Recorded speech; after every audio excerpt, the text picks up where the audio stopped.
I got to be careful with Caleb Williams. I don't want to say he's fragile at the moment, but the guy's had a lot going on. Rough rookie year. There were reports that, like, he was watching film by himself. Like, it was not a good introduction to the NFL. He took 68 sacks last year, which tracks with what happened to him at USC his final year. He's just trying to play backyard football, just run around and try to make a play. Like, that doesn't work in the NFL. It just doesn't. You need to be, Brock Purdy. Drop back, process, and fire away. Like, you got to do that. Now, you could say, Jay, Purdy had Shanahan. This guy had a clown car of coaches. Okay, fine. Enter Ben Johnson. Well, I mean, I'm going to be real with you guys. I know Ben Johnson was one of the most highly acclaimed offensive coordinators of the last 15 years. He's certainly up there in rarefied air. He was amazing in Detroit. We don't know what he's like as a head coach. And, I mean, listen, he's doing these radio interviews. He's going to the podium, and I don't see a lot of positivity. And I want Caleb to succeed, but, guys, look at, like, the last 6 years. Look at how many elite top 10 picks have just totally flopped. I mean, Trey Lance has been on how many teams? Zach Wilson. These guys were top 5 picks. Bryce Young is, I don't want to say borrowed time, but, like, if he doesn't deliver, he's going to be done. Baker Mayfield bounced around the league after a few years in Cleveland.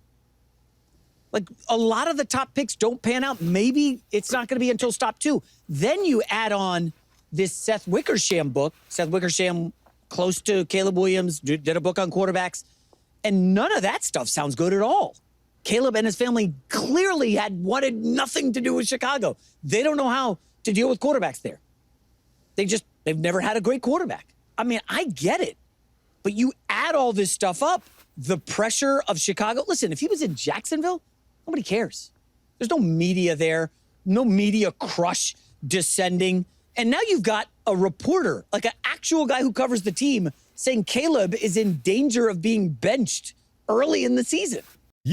At this point, you would think that these national media pundits, talking heads, whatever you want to call them, would stop with the garbage take that they have on Caleb Williams and the Chicago Bears.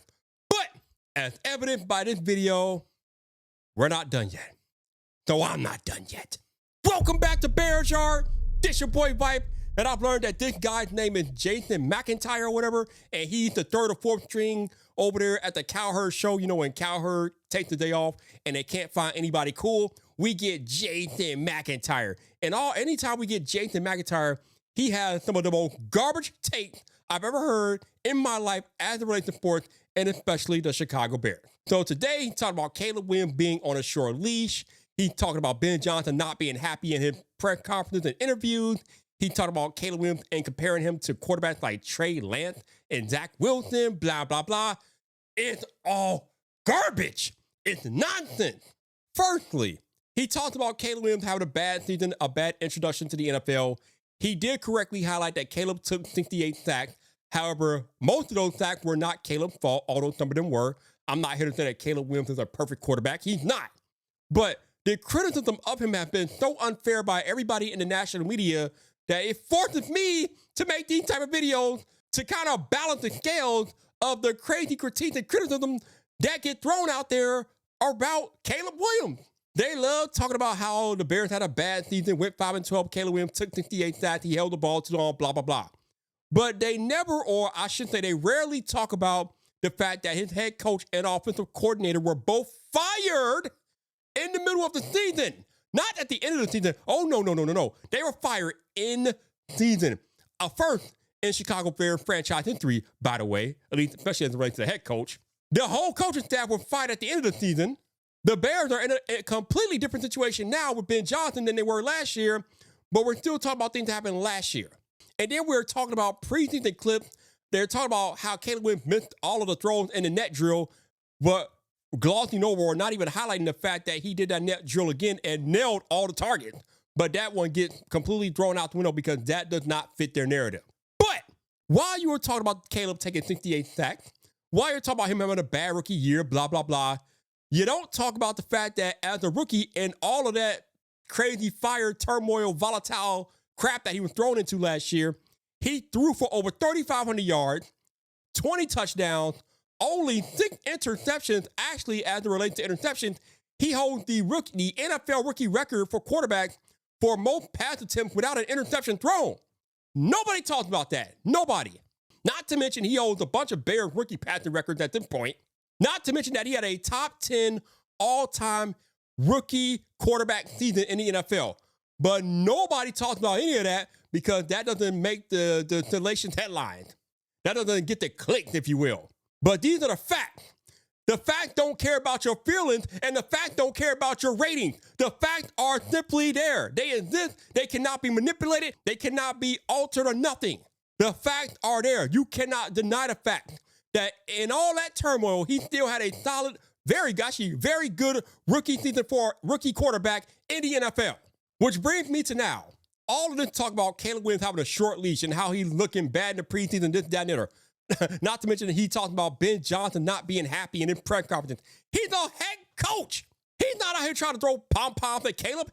He's going to be critical and analytical and do the things that he feels like he needs to do to make Caleb Williams a better player. It is not Ben Johnson's job to, blow smoke up Caleb Williams behind. That's not what he's here for.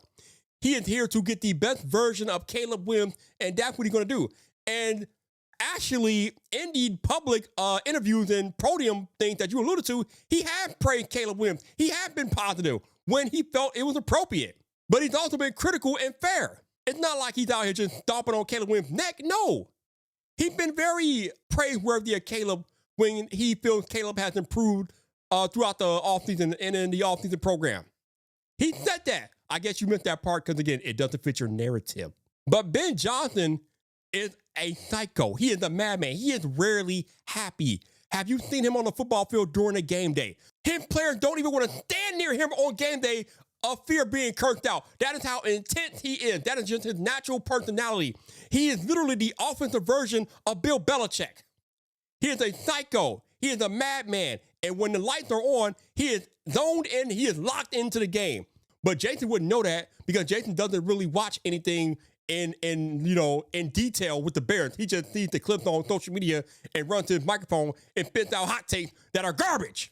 Then this Jason Mcintyre dude actually has the audacity to put Caleb Williams in the same sentence with Trey Lance and Zach Wilson. Are you out of your damn mind, Jason? First off, those quarterbacks are absolutely atrocious compared to Caleb Williams and what Caleb did his rookie season. Also, none of those quarterbacks were the generational talent that was hyped up on the level that Caleb Williams was when he came out of college last year. You should not, don't you ever again put Caleb Williams in the same sentence as a Zach Wilson or a Trey Lance. They should come grab you off the set from talking that nonsense on Cowherd show. Cowherd should have you banned from talking on his show if this is what you're going to bring to the table, Jason. But let me continue because that's not where it ends with Jason, y'all. Oh, no. Then he brings up the Seth Wickersham book where Wickersham, who is a writer for ESPN, interviewed Caleb and his father. And he talked about the feelings that Caleb had before the pre-draft process and different things like that with Wickersham, this, that, and the other. Why are you trying to reference the Wickersham book, which is now outdated because it talks about Caleb's thoughts and opinions before he was ever drafted by the Chicago Bears? Jason Mcintyre, we are currently in 2025. The Chicago Bears have a brand new coaching staff currently. All of those people that existed when Caleb was going through the pre-draft process are no longer in place. They are no longer employed by the Chicago Bears. So why the hell are you bringing it up now? It's irrelevant. The book is irrelevant as it relates to Caleb Williams because the information in that book is now outdated. Caleb Williams is in an entirely different situation now than he was pre-draft. There's a brand new head coach. There is a brand new coaching staff in place. Everything that he thought he lacked, he now has. He has accountability. He has a coach that is going to coach him hard. He has a coaching staff that is going to invest time and resources in him, including watching film with him. He has everything that he wanted and needed right now. But you want to bring up the book. Why? It's irrelevant to Caleb Williams in 2025. The problem that I have with the national media is that they are rushing to judgment on Caleb Williams based off of what happened last season and then the few glimpses that we've seen this preseason. Why on God's green earth are you judging Caleb Williams off of preseason snaps? like my man Allen Iverson said in his rant. We talking about practice, not a game, not a regular season game, not a game that actually matters, not a game that actually counts. Oh, no. We are critiquing Caleb Williams based off of practice games. How stupid can you be? Everything that Caleb Williams has done in preseason games up until this point is irrelevant because none of these games count. You can't even fairly critique Caleb Williams this year until September 8th, Monday night against the Vikings. And even then, you only get a one-game sample size, but at least that game will count. So this is the new rule that I have for national media as it relates to talking about Caleb Williams right now. If you are national media and you do not cover the Chicago Bears on a daily basis, you are not allowed to talk about Caleb Williams until the Bears bye week this year. Not allowed. Because at that point, you will have relevant data to base your opinions and critiques on that. But talking about and trying to critique him now based on preseason is full gold. It's stupid. These games do not count. Not to mention Ben Johnson's not even running the offense that's going to be ran once the regular season starts. But y'all trying to track his career path based off of preseason. How stupid do you look? Not to mention y'all making it sound like the man's a bust. He's already beat the bust label. Do I need to re-highlight what he did last year and all the volatility? He threw for over 3,500 yards, 20 touchdowns, and 6 interceptions. I'm sorry, that is not bust. If that is his floor, then he will never be a bust. He's already beat the bust label. That is one of the top 10 seasons in NFL history for a rookie quarterback. But y'all want to talk about him like he's a bust. You are idiots. And the sad thing is, some of y'all are ex-football players talking like this. And you sound dumb as hell talking about Caleb Williams right now. You should know better. But I know what's going on here. You want your hot take so you can get your clicks and get your ratings and get your money. But you don't want to talk about the facts because the facts don't fit your narrative. That's why I'm here. Because a lot of y'all national media are not qualified to talk about it. I am more qualified than you, and I am not even credentialed media. I have 0 media credentials, but I'm more qualified to talk about Caleb Williams than y'all because I'm actually covering and watching the Bears every day here in this offseason. And my opinions and my critiques are much more valid than ESPN, Fox, Colin, whoever you want to throw out there. They're all irrelevant compared to what I can bring you all from an actual boots on the ground perspective here, which is sad because I'm just a random dude that's a fan that has a YouTube channel. And they are national credential media who make no damn sense at all. Listen, man, if we get to the bye week and we are having these same type of conversations about Caleb Williams, about how he's holding the ball too long, he's not reading the defense, he's not getting the ball where it needs to be, he's taking sacks. If we're having these conversations about a bye week, then, hey, then we can have that conversation. But until we get to the bye week, I don't want to hear anything from national media that aren't boots on the ground. Because again, you are not qualified. But if you want more objective critique and criticism from a guy who actually pays attention to the Chicago Bears on a daily basis, make sure you subscribe to The Yard for more things Chicago Bears.